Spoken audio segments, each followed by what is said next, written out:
This slide contains a so-called similarity table. In the left column we have the implementation in WS Federation, in the middle in SAML2, and on the right hand side we have some comments. Okay, IDP initiated is not implemented in WS Federation nor in OpenID. If it happens, then the only way to make it work is actually send somebody to the relying party, which will send it back to the ADFS server, which will send it back to the original IDP, and because there is a logon session, you will have a seamless single sign-on. You will be only asked once to authenticate. The next one, specifying authentication method, that goes in WAuth for WS Federation, and it goes to authentication context class ref element in a SAML request, and that works okay, that's perfect.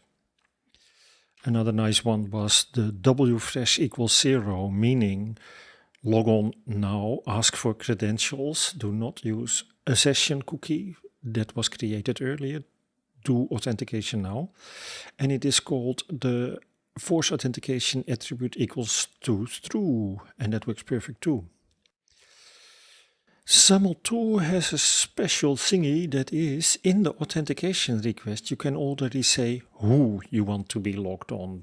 So if you redirect them away, you can say this is user XYZ and I want you to log him on. But it is rarely used and most of the implementations do not support it.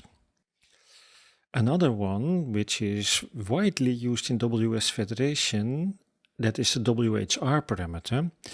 It has an equivalent in SAML2 which is called the scoping element.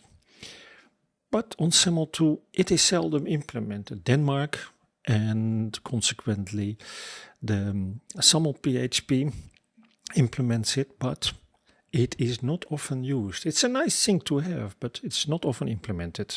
Do realize when you start customizing ADFS2 for these extra things that sometimes it's a little bit harder than WS Federation because these things are signed, so you cannot change them, and you have to deflate and all the kind of things before you can get to the parameters to look at them.